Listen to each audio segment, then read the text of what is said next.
नमस्कार दोस्तों।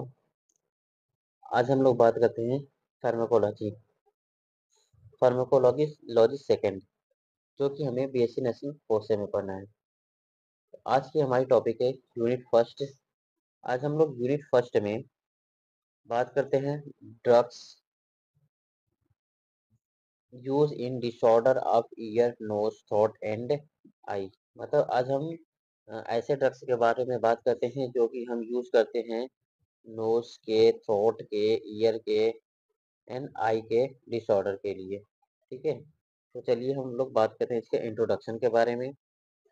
तो इसका इंट्रोडक्शन है, hearing and maintaining balance are the two basic sensory function of the eye.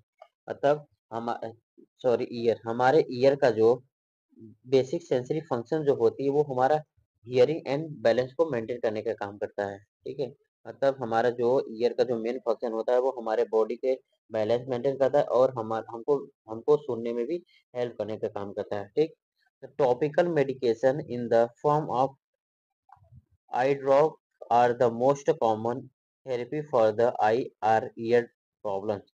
मतलब कह रहा है कि टॉपिकल मेडिकेशन वो होता है जो कि हम अपने सुपरफिशियल स्किन पे यूज करते हैं। ठीक है, तो topical medication in the form of eye drop are the most common therapy for the eye and ear problems. मतलब कह रहा है कि जो टॉपिकल मेडिकेशन होते हैं वो हमारे ईयर एंड आई प्रॉब्लम के लिए बहुत ही ज्यादा कॉमन थेरेपी, बेस्ट थेरेपी होती है, जो कि हम आई ड्रॉप के यूज में करते हैं। मतलब कि जो हम हमें ईयर प्रॉब्लम हो या फिर आई प्रॉब्लम हो तो उस टाइम हम अधिकतर जो करते हैं वो ड्रॉप वाली मेडिकेशन का ही यूज करते हैं। ठीक है, वो जो है वो कॉमन थेरेपी होती है हमारे ईयर एंड आई के प्रॉब्लम्स की। अब हम बात करते हैं एंटीहिस्टामिन ड्रग्स। अब एंटीहिस्टामिन ड्रग्स कौन से होते हैं, जो हम कहाँ यूज करते हैं, इसके बारे में बात करते हैं। तो जो ये एंटीहिस्टामिन ड्रग्स होती है ये मेनली एलर्जिक रिएक्शन के लिए यूज किया जाता है। एलर्जिक मतलब जब हमारे बॉडी के अंदर एलर्जिक रिएक्शन होती है तो उस कंडीशन में हम एंटीहिस्टामिन ड्रग्स यूज करते हैं। ठीक, चलिए बात करते हैं। Antihistamine are the pharmaceutical classification drugs that act to treat histamine mediated condition. मतलब कह रहा है कि जो हमारा एंटी हिस्टामिन ड्रग्स होती है वो हम मेनली यूज करते हैं जब हमारे बॉडी के अंदर कोई एलर्जिक रिएक्शन होती है। एलर्जिक रिएक्शन कोई भी कंडीशन होती है तो उस कंडीशन में हम उस एलर्जी को ट्रीट करने के लिए हम एंटी हिस्टामिन ड्रग्स यूज करते हैं। ठीक, anti histamine are medicines often used to relieve symptoms of allergic rhinitis, urticaria, conjunctivitis, bronchitis, nausea, vomiting, and reaction to insect bite or the stings। मतलब कह रहा है कि एंटी हिस्टामिन हम drugs का जो हम यूज करते हैं वो एलर्जिक रिएक्शन के लिए और एलर्जिक राइनाइटिस में, अर्टिकेरिया अर्टिकेरिया मतलब होता है स्किन रेसेस, कंजक्टिवाइटिस में and bronchitis, nausea and vomiting, इन सभी कंडीशन में हम के जो हम यूज करते हैं वो एंटी हिस्टामिन ड्रग्स को करते हैं। एंड इंसेक्ट बाइट और स्टिंग बाइट मतलब जो कोई भी जो इंसेक्ट होता है या फिर स्टिंग स्टिंग मतलब जो मधुमक्खी होती है, अगर उसके काटने से जो हमें एलर्जी रिएक्शन होती है उस कंडीशन में हम एंटी हिस्टामिन ड्रग्स यूज करते हैं। ठीक, अब हम बात करते हैं इसके टाइप्स के बारे में। तो इसके टाइप्स जो है वो है, there are main two classification of the antihistamine. Antihistamine के जो है दो मेन क्लासिफिकेशन है। अब वो कौन कौन से हैं उसके बारे में हम बात करते हैं। तो पहला जो है हमारा है H1 रिसेप्टर एंड सेकंड है H2 रिसेप्टर। ठीक है, हम चलिए बात करते हैं इन दोनों के बारे में। तो जो हमारा H1 रिसेप्टर होता है, इसके बारे में बात करते हैं। Antihistamines drugs that bind to H1 receptor are generally used to treat allergic and the allergic rhinitis. मतलब जो एंटीहिस्टामिन ड्रग्स जो होती है वो H1 रिसेप्टर से बाइंड होती है और ये इसका जो यूज होता है वो generally allergic and allergic rhinitis में यूज हम करते हैं। H2 receptor drugs that bind to H2 receptor can treat upper gastrointestinal condition that are caused by the excessive stomach acid। मतलब H2 रिसेप्टर जो होती है ये हमारे H2 रिसेप्टर से बाइंड करती है और ट्रीट करता है अपर गैस्ट्रो इंटेस्टाइनल कंडीशन। जब हमारे स्टमक के अंदर एसिड अधिक मात्रा में हो जाती है तो इस कंडीशन में हम H2 रिसेप्टर, इस कंडीशन में हम जो है एंटीहिस्टामिन ड्रग्स यूज करते हैं, जो कि ये जो ड्रग्स होती है वो H2 रिसेप्टर से बाइंड हो जाती है। फिर अगला हम बात करते हैं मैकेनिज्म ऑफ एक्शन, मतलब कि ये जो ड्रग्स होती है वो कैसे कैसे एक्शन शो करता है। तो histamine induce an increase level of the vascular permeability which lead to the fluid moving from capillaries to surrounding tissue. मतलब कह रहा है हिस्टामिन ड्रग्स जो होती है हमारा वेस्कुलर परमिबिलिटी जो होती है उसको इंक्रीज कर देती है और फ्लूइड लेवल जो होती है lead to the fluid moves from capillaries to the surrounding tissue, जिससे कि हमारा जो फ्लूइड होती है वो कैपिलरी से जो सराउंडिंग टिश्यू होती है, सेल टिश्यू होती है, उसके अंदर मूव करने लगती है। मतलब जो ये जो मेडिकेशन होता है यानी एंटी हिस्टामिन हम ड्रग्स अगर यूज करते हैं किसी पेशेंट में, तो जो हमारा ब्लड वेसल्स होते हैं उसको क्या करता है, उसको इंक्रीज कर देती है, उसकी जो वेस्कुलरिटी क्षमता होती है उसको इंक्रीज कर देती है, जिससे कि जो ब्लड उसके अंदर फ्लूइड फ्लूइड जो फ्लो हो रही है वो क्या हो बहुत आसानी से फ्लो हो सके, और जहाँ पे हमारा टिश्यू और सेल होती है उसके अंदर ये अपना एक्शन शो कर सकता है। ठीक है। The overall outcomes of this is increased swelling, dilation of vessels। मतलब इसका जो ओवर टोटल आउटकम जो निकलती है वो क्या करती है, हमारा जो increase swelling dilation of the vessel, vessels को क्या करता है, इसकी जो क्षमता होती है उसको इंक्रीज कर देती है। जब जब ब्लड वेसल जब इंक्रीज हो जाएगी तो उसके अंदर से जो ब्लड फ्लो होते हैं वो बहुत आसानी तरीके से फ्लो हो सकते हैं। फिर अगला है antihistamine stop this effect to action on an antagonist at H1 receptor.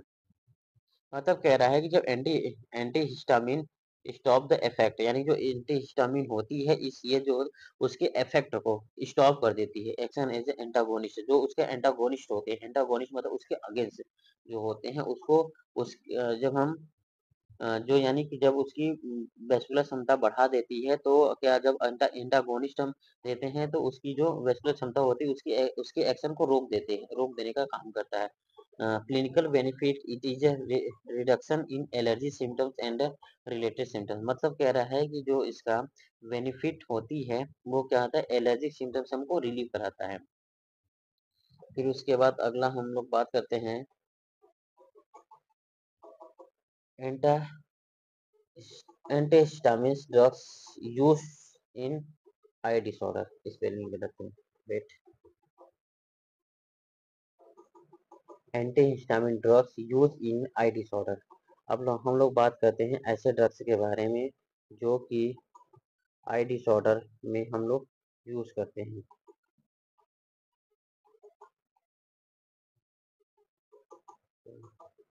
Antihistamine drugs use in eye disorder, ठीक है, यानी कि ऐसे ड्रग्स का यूज करते बात करते हैं। एंटीहिस्टामिन ऐसे ड्रग्स हैं जो हम क्या करते हैं आई डिसऑर्डर में यूज करते हैं, ठीक है।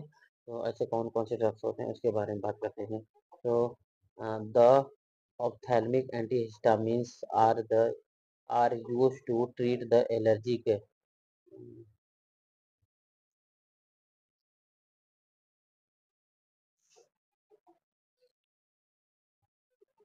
जो हमारा ऑप्थेल्मिक एंटीहिस्टामिन्स ड्रग्स होती है वो हमारे एलर्जिक रिएक्शन को ट्रीट करने के लिए यूज किया जाता है। ऑप्थेल्मिक एंटीहिस्टामिन मतलब क्या होता है, ऑप्थेल्मिक मतलब आई के डिसऑर्डर में जो हम एंटीहिस्टामिन यूज करते हैं वो क्या होता है, उसके एलर्जिक में हम ऑप्थेल्मिक एंटीहिस्टामिन ड्रग्स यूज करते हैं। Disorder of the I I and prevent conjunctivitis, मतलब इस आई के डिसऑर्डर में एंड आई के डिसऑर्डर में एंड कंजक्टिवाइटिस के प्रिवेंट के लिए हम इस ड्रग्स का यूज करते हैं।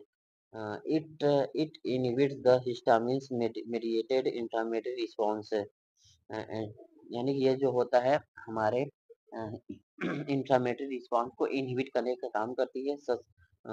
जैसे कि कुछ मेडिसिन है जैसे एंटरजोलिन एंटारजोलिन सल्फेट एंड ओलोपिटेडिन हाइड्रोक्लोराइड, ये ड्रग्स होते हैं जो कि हम ऑप्थेल्मिक एंटीहिस्टामिन ड्रग्स के रूप में यूज करते हैं। फिर अब इसके हम इंडिकेशन के बारे में बात करते हैं, मतलब कि हम ये जो ड्रग्स होती है ये क्या क्या इंडिकेट करती है इसमें, ठीक है।